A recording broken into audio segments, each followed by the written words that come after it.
Good afternoon all of you, मेरे प्यारे भैया बहनों एवं समस्त विद्यार्थियों। मैं राहुल गर्ग शुक्ला आपको अपनी एसएसटी क्लास 9th और 10th की क्लास में बहुत हार्दिक स्वागत एवं अभिनंदन करता हूं। आपसे रिक्वेस्ट करता हूं कि आप हमारी इस वीडियो को बहुत अधिक लाइक तथा सब्सक्राइब एवं शेयर करेंगे। आज हम आपको आगे की वीडियो में यह बताएंगे कि प्रायद्वीपीय नदियाँ किस प्रकार से हैं और इनका क्या महत्व है। चलिए प्रारंभ करते हैं। प्रायद्वीपीय नदियों के बारे में आपको सुचारू रूप से अध्ययन करवाते हैं। समझने की बात यह है कि जो प्रायद्वीपीय नदियाँ होती हैं वह मुख्य रूप से भारत के जो प्रायद्वीपीय पर्वत श्रृंखला है वहाँ पर प्राप्त की जाती हैं। जो एक मेज के आकार की पर्वत श्रृंखला है वहाँ पर देखने को मिलती है। तो आप समझ पाएंगे कि प्रायद्वीपीय नदियों का उद्गम जो हुआ है उसी में से हुआ है।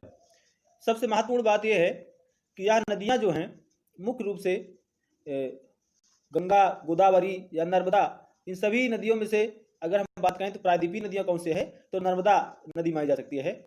उदाहरण के तौर पर अगर आप परीक्षाओं में देखेंगे तो प्रमुख रूप से ऑब्जेक्टिव प्रश्नों पर पूछा जाता है कि गंगा, गोदावरी, नर्मदा या यमुना में से कौन सी प्रायद्वीपीय नदी है, तो उसमें उत्तर आप दे सकते हैं कि प्रमुख रूप से नर्मदा और गोदावरी यह प्रायद्वीपीय नदियाँ हैं। जिसमें से हम आपको ले चलते हैं नर्मदा नदी के बारे में जानकारी प्रदान कराते हैं आपको, जो यह एक प्रायद्वीपीय नदी है और यह अमरकंटक की पहाड़ी से निकली हुई है। अमरकंटक की पहाड़ी आप देखेंगे तो मध्य भारत में, भारत के मध्य में आपको देखने को मिलेगा। यह पश्चिम की ओर एक भ्रंश घाटी में बहती हुई आपको दिखाई देती है तथा आगे चलकर समुद्र तक पहुंचने के क्रम में यह नदी बहुत से दार्शनिक स्थलों का निर्माण करती है। यह मध्य प्रदेश के जबलपुर के निकट संगमरमर के शैलों में गहरे गार्ज का निर्माण करती है। गार्ज अर्थात एक नदी का जो छूटा हुआ गार्ज, यू प्रकार की जो घाटी का निर्माण होता है उसी को हम गार्ज कहते हैं।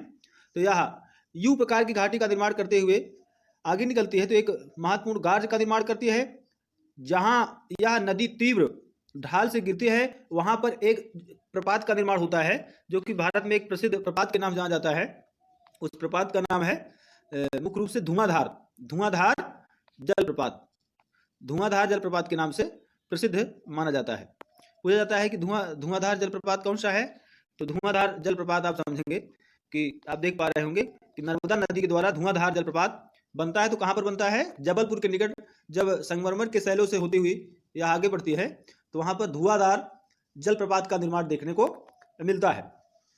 एक प्रश्न बन सकता है कि धुआंधार जलप्रपात कहाँ का निर्माण होता है, कहाँ से बनता है? तो आप बता सकते हैं कि धुआंधार जलप्रपात का निर्माण आप बता सकते हैं कि नर्मदा नदी के अमरकंटक पहाड़ी से उत्सर्जन होने से या उद्भव होने से, एक भ्रंश घाटी में बहते हुए जाने से जब वह जबलपुर के निकट पहुंचते हैं तो गार्ज का निर्माण करते हैं। तो वहीं पर जब ऊंचाई से नीचे की तरफ जल का गिराव होता है तो उसे हम धुआंधार जलप्रपात कह सकते हैं। एक झरने का निर्माण देखने को मिलता है। चलिए आगे बढ़ते हैं। यहाँ तक आप समझ पाए होंगे बेहतर ढंग से। चलिए अब आगे आपको बताते हैं कि किस तरीके से आप इसका अध्ययन कर रहे हैं। तो आप नर्मदा नदी के बारे में समझ पाए होंगे, और नर्मदा नदी की सहायक नदियों की बात अगर करें तो इनमें से अधिकतर समकोण पर मुख्य धारा से मिलती हैं। नर्मदा नदी मध्य प्रदेश तथा गुजरात के कुछ भागों में विस्तृत है। नर्मदा नदी के संरक्षण के लिए मध्य प्रदेश सरकार द्वारा नमामि देवी नर्मदे नाम की एक योजना प्रारंभ की गई है। आप इसके बारे में इस वेबसाइट पर भी पढ़ सकते हैं, www नमामि देवी नर्मदे .mp.gov.in। यह एक ऐसी वेबसाइट है जिसके द्वारा आप नमामि देवी नर्मदे जो मुख्य रूप से एक योजना चलाई गई है उसके बारे में अध्ययन कर पाते रहे होंगे। तो आपको हमने आज जो महत्वपूर्ण चीज़ें बताया उसमें से नर्मदा नदी के बारे में बताया। कल आपको हम ताप्ती द्रोणी के बारे में बताएंगे। ज़्यादातर इसमें आप एक प्रश्न समझ पाएंगे कि यह जो नदियाँ हैं ये उल्टी धारा में बहने वाली नदियाँ हैं। प्रश्न बनता है कि उल्टी धारा में बहने वाली नदियों के बारे में थोड़ा सा कुछ अध्ययन कराया जाए, तो उसमें बन जाता है कि जो उल्टी धारा की बहने वाली नदियाँ हैं, प्रायः जितनी भी नदियाँ हैं वह सब मुख्य रूप से निकलती हैं कहाँ से? उत्तर की तरफ आप देखेंगे और पूर्व तरफ देखेंगे तो उत्तर पूर्व के कोण से देखेंगे आप उत्तराखंड से निकली हुई हैं।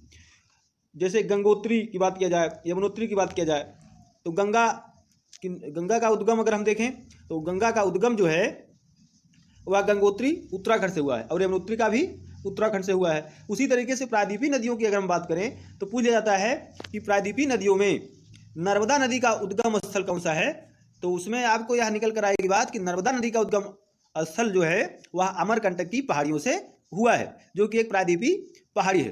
फिर इसमें एक प्रश्न बनता है कि ये बताइए कि अमरकंटक की पहाड़ी का जो फैलाव है वह कहाँ से प्रारंभ होता है, तो आप बता सकते हैं कि मध्य प्रदेश से प्रारंभ होते हुए और मध्य भारत के और भी स्थानों पर देखने को मिलता है। उदाहरण के रूप में आप सब समझ सकते हैं कि मध्य प्रदेश या आगे चलकर मध्य प्रदेश से थोड़ा सा आगे गुजरात तक या राजस्थान तक भी कुछ फैलाव देखने को मिलता है। उसके नीचे महाराष्ट्र और केरल, कर्नाटक, आंध्र प्रदेश, तो इन सभी क्षेत्रों में जो भी नदियों का उत्सर्जन, महानदी या आपका ताप्ती, ये सभी नदियों का उत्सर्जन देखने को मिलता है। ये सभी उल्टी धारा में बहने वाली नदियां हैं जो उत्तर से दक्षिण ना बहकर अगर आप बात करें तो यह पश्चिम से पूर्व की ओर बहने वाली नदियों में मानी जाती है।